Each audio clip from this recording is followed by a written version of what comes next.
بسم الله الرحمن الرحیم. ملګرو نن په یو ټاپک به خبره کوو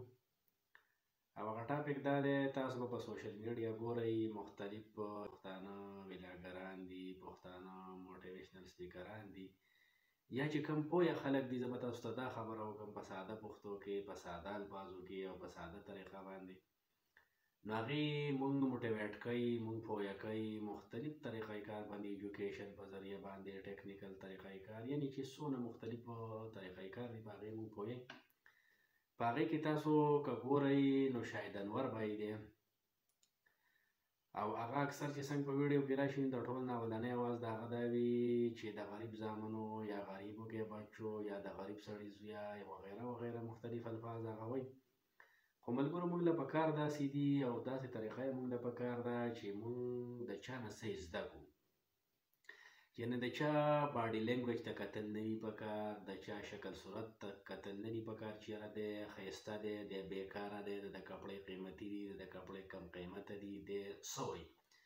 دا خو د هر سړي یو تکیه کلام وي، څوک د ادب الفاظ استعمالوي او څوک لږ تیز دماغ والا وي. خو مونږ له پکار داسې دي چې مونږ د یو کس نه څه زده کړو چې یاره آیا مثلا دا کس چې کوم دی دا زمونږ ته چې مخامخ هغه که په پریکټیکل حالات کې وي او که په سوشل میډیا وي چې دی مونږ ته څه وایي، د ده په دې وینا کې څونه پوهه ده او مونږ د ده نه څه زده کړو.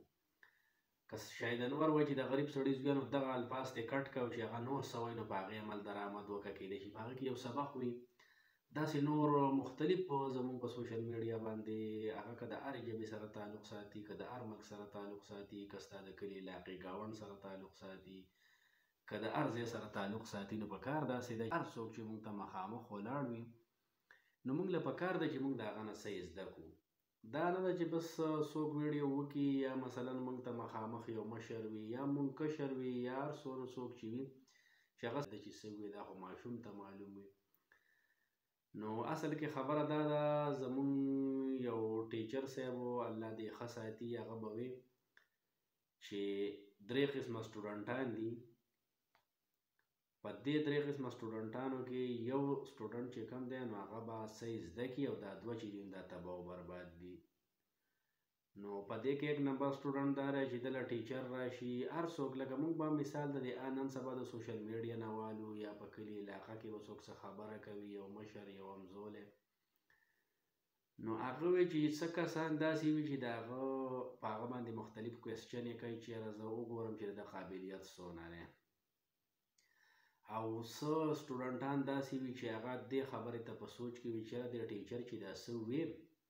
یا دا څه وایي یا د ده نه ما دا څه واورېدل نو دا خو ما په 2nd کلاس کې یا په تړ یا مختلف په 8 کلاس کې دا ما اورېدلي وو او ما یاد کړي وو او دی اوس دا خبرې مونږ ته کوي، مړه دا خو دونه قابل نه دی، دونه پوه نه دی، دا خو انپړه دی.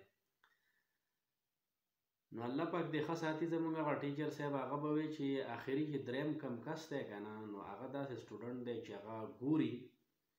چې یاره دا ټیچر چې څه وایي نو که داسې څه دی پکې ووایي چې هغه ما نه زده کړی او زه هغه زده کړم، هغه زما دماغو ته لاړ شي او زه د هغې نه څه زده کړه وکړم. نو ملګرو بیا ویډیو اوږدېږي، خو زما تاسو ته لاست خبره دا ده چې هغه که شاهد انور دی، هغه که زمونږ علي بھائی دی، که هر څوک دی،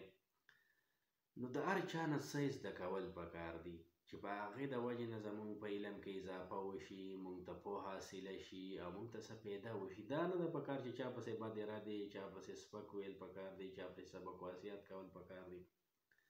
نو ښه خبره دا ده چې مونږ د اخلاقو په دایره کې د یو بل خبره واورو، د یو بل نه څه زده کړو. نن سبا د سوشل میډیا دور دی او د دې نه خلک څه زده کوي، یعنې هغه پریکټیکل لږ کم شوي دي، هغه هم شته خو لږ په کمه توګه دي، زیاتره خلک سوشل میډیا سره وابسته دي. نو انشاءالله ملګرو چې په دې به تاسو زما سره اتفاق کوئ او انشاءالله چې د نن ناخوا به دا زموږ یو عهد او اراده وي چې د چا نه به څه زده کوو، چا پسې به بد ارادې نه وایو، د چا په خبرو پسې به خاندو نه، د چا پسې به بکواسیات نه کوو، چا پسې به کنځلې نه کوو. او چې څوک مونږ ته مخې ته راځي که هغه په پریکټیکل لایف کې وي او هغه که په سوشل میډیا په پوزیشن کې وي، په هر حالات کې چې وي، خو چې مونږ ته څه ښودنه کوي، مونږ ته څه لار ښیي، مونږ ته څه طریقه کار ښیي چې د هغه نه مونږ څه زده کړو. نو اوس راکئ ماله اجازت د خدای په امان.